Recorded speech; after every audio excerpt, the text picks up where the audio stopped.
On that important day, I stood in front of my father's grave. My father had been the CEO of a major company, and after his death, my brother-in-law Kyle took over. He inherited the company and a huge fortune. In contrast, all I got was an old mini truck. Kyle, flaunting his good fortune, mockingly said, "With this, I've got the company and the entire estate in my grasp. That mini truck suits you." But to me, that mini truck was more than just a vehicle. I looked at it fondly, and when I started the engine, I noticed a destination already set on the navigation system. "What's this?" I wondered. With a firm yet gentle grip, I began to drive. My name is Jack Nicholson. I am a 44-year-old tutor. Now, I am standing before a large coffin where my father rests peacefully. My relationship with my father had always been very complicated. He built a construction company from scratch, but I chose a different path. I left home to become a teacher right after university, fulfilling a childhood dream. This decision led to many heated arguments, and for a long time, we barely spoke. But despite our disagreements, I never hated my father. I had my own dreams to follow, and I couldn't give them up to run the family business. Even though I felt a strong duty as the eldest son, guilt weighed on me for not meeting my father's expectations. This guilt kept me from visiting my parents' home. My mother relied on my sister, Lauren, to update my father about my life. Lauren and her husband would often send expensive gifts or arrange trips for my father's birthday or their anniversary, pretending they were from me. Each time, Lauren would encourage me, saying, "I wish you and Dad could talk directly. He's just trying to be strong." Deep down, he must be feeling lonely. I often thought about Lauren's words and would just shake my head. But one day, I got the sad news that my father had cancer. When I heard this, I quickly quit my job and went back to where my family lived. I realized that what really mattered was life itself, and the past arguments with my father seemed so small. I decided to move back to my hometown, teach at a local school, and take care of my sick father. At first, my father was shocked to see me return, but he eventually accepted it quietly. I didn't say much either. I just stayed by his side and took care of him, helping him whenever he needed it. He would thank me softly, and those words brought me some peace. Sadly, my father's fight with his illness ended. The last chapter of his life closed quietly with me, Lauren, and our mother by his side. We couldn't know what he was thinking in his last moments, but we hoped his soul was at peace. Even though we expected it, losing him deeply affected us all. My mother, Lauren, and even my young nephew, Peter, were all very sad and cried. The only one who didn't show any emotion was my brother-in-law, Kyle. During the funeral preparations, he coldly asked, "Did he finally die, huh?" Hearing that, I was proud of myself for staying calm and not reacting angrily to Kyle. Instead, I focused on planning my father's funeral. This kept me busy and helped distract me from the pain. I ignored Kyle's harsh words and made sure everything for the funeral was done right. Kyle and I had never gotten along well, and our relationship only got worse over time. But despite everything, I kept my focus during this tough time. I first met Kyle when he was a skilled worker at my father's company, and I really respected his skills. It felt like I had gained a real brother when Kyle married my sister, Lauren. He was 5 years older than me and seemed like a role model. Before they got married, I often asked him for advice on various problems, and he always listened with understanding. One of our big discussions was about whether I should join the family business.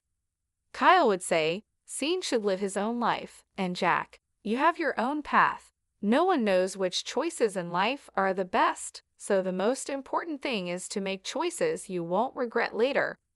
Encouraged by his words, I switched from business school, where I was studying management, to the Faculty of Education, where I really wanted to study. As time went on, Kyle and Lauren got married and started their life together. 22 years have passed since then, and the distance between my father and me grew wider. I moved on with my life, missing the chance to close that gap. But when I heard about my father's illness, I dropped everything and rushed home. Kyle, who once greeted me warmly, had changed. He now seemed uncomfortable around me. When we were alone, Kyle would say coldly, "You came back in a hurry when you heard Sean was sick, didn't you? But no matter what, you won't inherit anything." His words caught me off guard, and I struggled to respond. "What do you mean? Don't act like you don't know. It might be a coincidence, but even if you now want to run the company, it's already decided that I will be the next leader?" His harsh words shocked me, and I replied louder than I intended. "No, that's not it. I didn't come back for the company. I realized I hadn't been a good son and wanted to apologize to Dad, even if it's late." Kyle dismissed me. "I don't need your fancy talk. It sounds like something from a TV drama. Lauren likes that kind of stuff. But were all those gifts you sent just a way to look good in front of Sean?" "That's absolutely not true." I tried to explain, but Kyle had already made up his mind and wasn't interested in believing me. His words also seemed like a slight against Lauren, and for the first time, I felt a deep divide between us. Ever since that incident, I started to feel really upset with Kyle. He began to mock me openly. "No matter how much you try to win Sean over, that time has passed. Don't make me laugh. Go back to where you belong and take care of your troubled students," he would say. At first, I thought deeply about how I appeared to others and how they saw me. But Kyle's words showed he was more concerned about himself than our father. His behavior often seemed disrespectful to both his father-in-law and his wife, Lauren. I started to believe that Kyle had married Lauren mainly to get closer to my father's company and wealth. He rarely visited my father when he was sick and didn't help take care of him. Now, all I could do was work as hard as possible to protect the company my father, Sean, had built. Kyle always sounded polished, but he really just wanted to avoid problems. On weekends, he would go play golf, claiming it was for business. He hardly ever took care of his own son. He said he wanted his son to learn many skills to eventually take over the business, but he left all the driving and housework to Lauren. When Lauren showed a bit of unhappiness about this, Kyle would passionately take her hand and say, "I'm giving my all for Sean's sake. Now is the time to produce results by any means necessary. Let's overcome this trial together." Lauren found it hard to stand up to him and usually just nodded, even though she seemed reluctant. Kyle was good at acting like the perfect husband in front of Lauren, so it's no surprise she believed him. He showed his true self to me, probably because he thought I was like him. I eventually got used to Kyle's mocking, and it didn't bother me as much. However, when our beloved father passed away, I was heartbroken. I felt a deep sadness and emptiness. Although Kyle seemed upset about our father's worsening health, I couldn't shake the feeling that he had been waiting for this moment.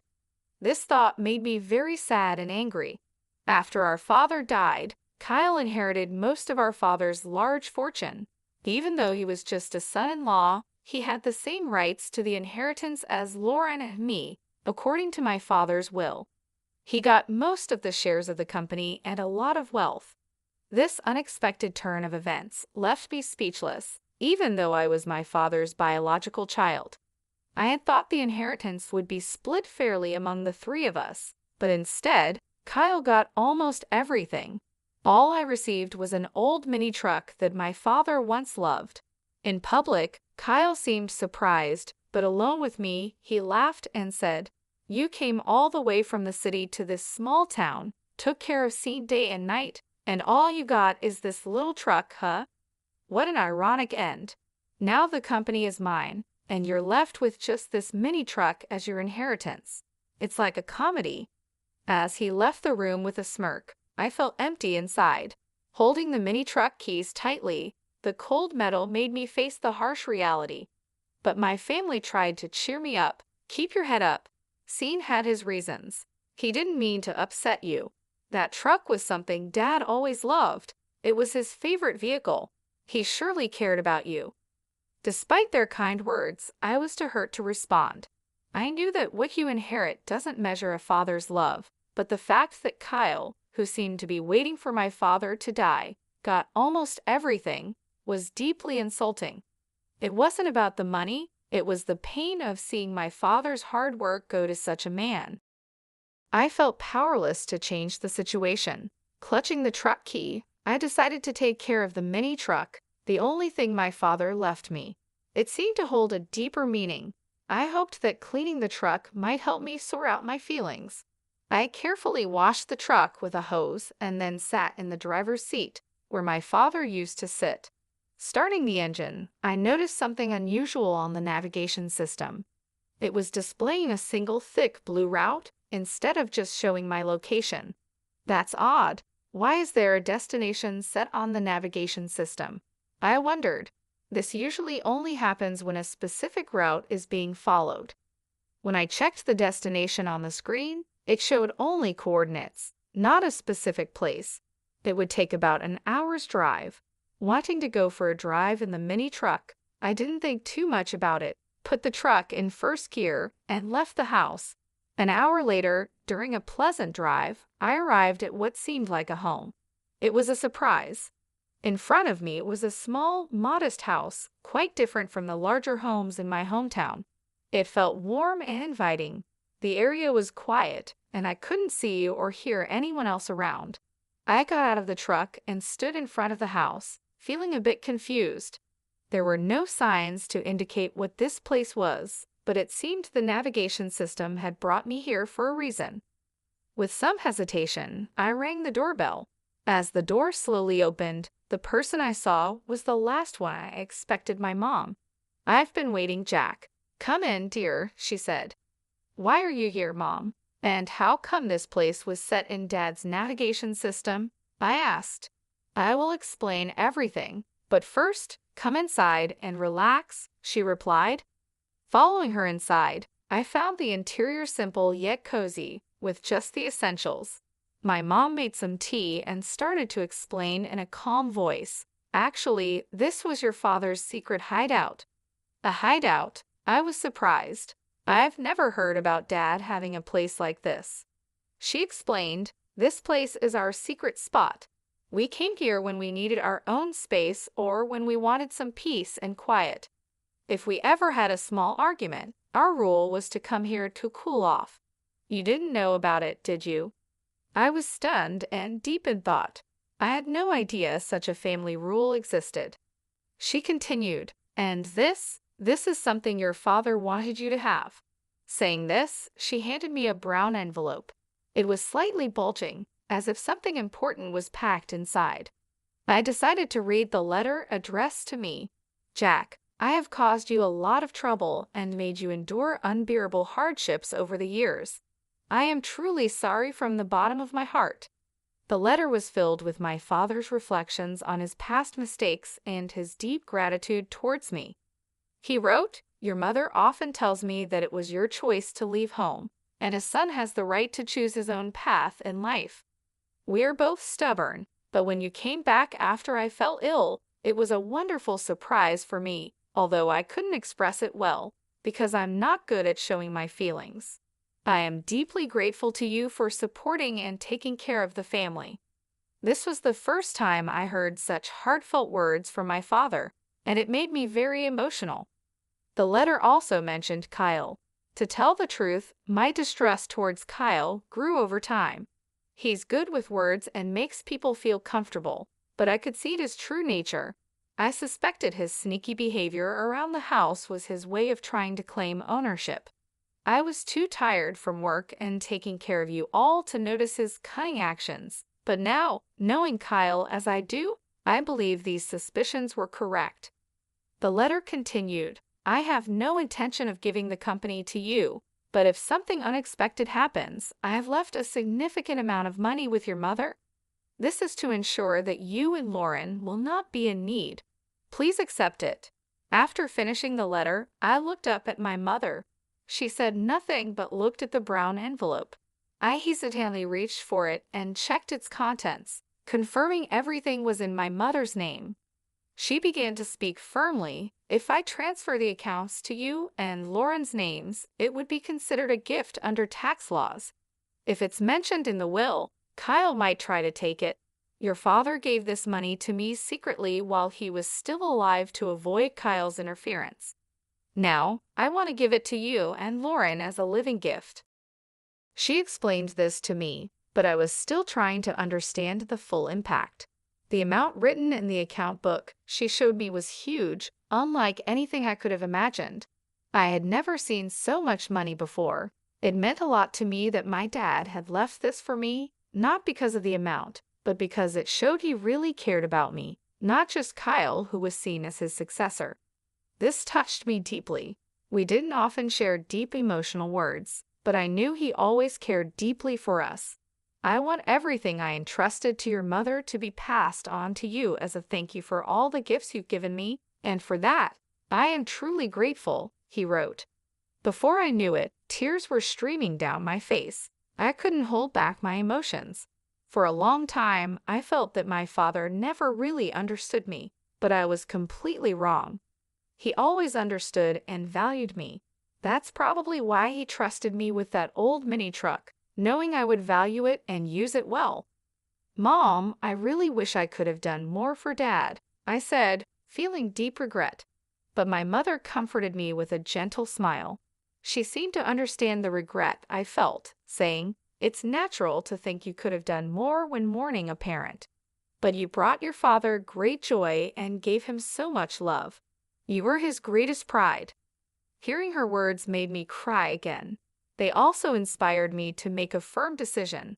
I wouldn't let the company my father built fall into the hands of someone like Kyle, who had wished for his death. I had decided to quietly resist and make a careful plan without letting Kyle know I had acquired a significant fortune. The first step was to contact the corporate executives my father had trusted to build a foundation for their support. They agreed to help, supporting my desire to carry on my father's legacy. Their reactions made it clear that my father had never spoken poorly of me. Meanwhile, my mother and sister acted soothingly during the will reading, keeping Kyle's attention off me. They continued to act the same way in front of Kyle, which made him think he had succeeded and look down on me with arrogance. Hey, do you, abandoned by your father and left a poor man, still intend to stay in this house?" he taunted. "I'm the new president now. Admit your defeat and go back home." Kyle would say these words dismissively, waving his hand as if he was shooing away a small fly. Since becoming CEO, Kyle's arrogant attitude created a tense atmosphere in the company. Despite his high position, he ignored his duties and became rude to his staff. This caused a lot of problems, and many skilled employees left unhappy with his leadership. Kyle didn't question his approach and remained overly confident. "Those who can't grasp my superior vision might as well quit immediately," he would say in public, making decisions without listening to anyone else. As problems in the company increased, Kyle enjoyed spending money and living lavishly, while his passion for the business seemed to disappear. When I first met him, he seemed like a great person. He was skilled, and even my dad liked him. How had he changed so much? She cried every night, hiding her tears from the children. I couldn't just watch the company fall apart. I was quietly planning my next move. The day came when I acted. I left home early and waited at the office for Kyle. When he walked into the president's office, he was shocked to see me sitting there. "What the hell are you doing? Why are you sitting there? Get this person out of here," he demanded. "The one who should be leaving is you," I replied calmly. "What are you talking about? Have you lost your mind?" Kyle looked at me as if I was an annoying insect. Using the assets our father left us, I had bought the majority of the company's shares. An extraordinary general meeting of shareholders was held, and you were officially removed as president. "Kyle, I'm sorry to say, but you are no longer the president of this company." "Wait just a minute," he stammered, confused and repeating words that made no sense. "Don't you understand? I now control 2/3 of this company's shares. You thought the inheritance was just an old mini truck, but that truck turned into money in an unexpected way." Kyle tried to dig into details about the hideaway, but I avoided his questions and changed the subject, which only made him more upset. The game is over. Leave this place immediately, I told him calmly and handed him several documents. As Kyle looked through them, his face went white. "What is this?" he asked. "These are the minutes from the extraordinary general meeting of shareholders, and this other document is your dismissal notice," I explained. Kyle became very angry, crumpled the papers in his hands, and shouted, "You think this will hold up? I'll take legal action." "Go ahead with legal action. We have good reasons for our actions," I responded calmly. "What reasons?" "You've just been after the old man's wealth and this company from the start." "It's nothing but jealousy," Kyle accused. "Let me ask you directly, Kyle. Have you been using company assets for personal use and signing leasing contracts for your own benefit?" I asked. "What if I have? What's it to you?" Kyle replied, his face turning pale with shock. "How did you know about that?" he stammered as I listed his misconduct, like taking home computers and other appliances meant for company use. "There's more. Computers and TVs that should be at the office are at your house, being used for personal things. Isn't that enough reason to act?" I pressed on. Struggling to respond, Kyle frantically tried to defend himself. "Why? How do you know about that?" he asked, his lips trembling. I kept my gaze fixed on him and continued, "You should have been more aware of your responsibilities. Did you become complacent when you thought you controlled everything?" I had been gathering information about Kyle's actions from the company's executives. After our father passed away, Kyle became more arrogant. He used to at least pretend to respect others, but as president, he began to shift his work onto others and even fell asleep in his office. This attitude caused many loyal employees who respected my father to leave, frustrated by his behavior. Kyle, upset by the situation, doubted my ability to manage, emphasizing that it was impossible for me to fulfill the role of a manager. I had never worked a day in this company. Think about it, how can someone with no experience in running a company become president? It's impossible to trust management to someone like you, Kyle argued. "You're absolutely right," I agreed. "I have no intention of becoming the president of this company. My sitting in this chair is just a symbolic message to you. In fact, a new president has already been elected by a different board of directors and is already carrying out their duties." Kyle was stunned. He stood there with his mouth open and his eyes wide, shocked by the turn of events. He'd have been sure that I was after the presidency and had schemed to replace him.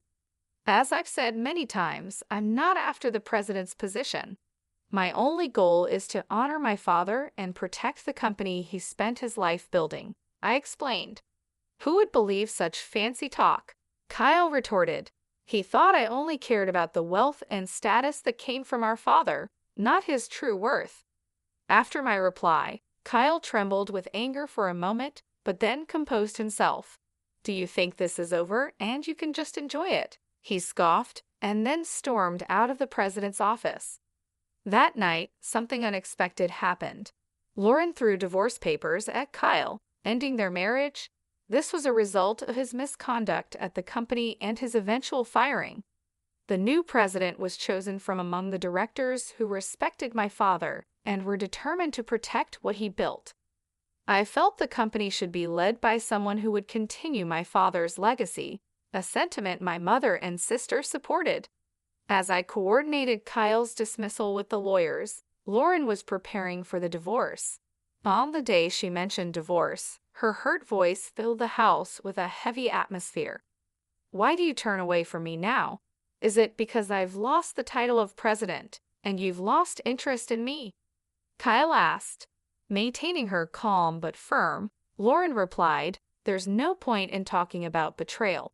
You were the one who betrayed our relationship from the start.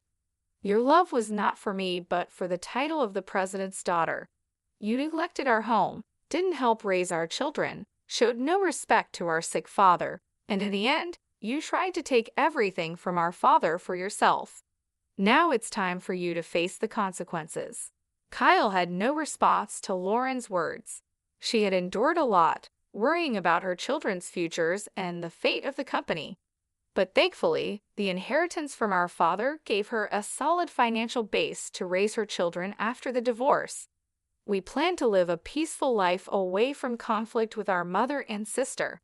Our only concern was the possibility of retaliation from Kyle, but he was now out of funds. He had lost a lot of money to an investment scam and was even in debt. This scam involved a man pretending to be from a brokerage firm who was actually a fraudster. Kyle, swayed by convincing words, lost a significant amount. This situation shows how people can exploit those who suddenly have a lot of money. Now, Kyle was suffering the financial consequences of his actions. Meanwhile, I spent fulfilling days taking care of my mother. I enjoyed a peaceful, comfortable life, continuing my work at the tutoring school. My mother and I also took great joy in caring for my nephew Peter, who was very fond of us. His presence added happiness to our daily lives. When I grow up, I'm going to be a president like Grandpa, Peter declared, his words filled with the innocence of childhood dreams.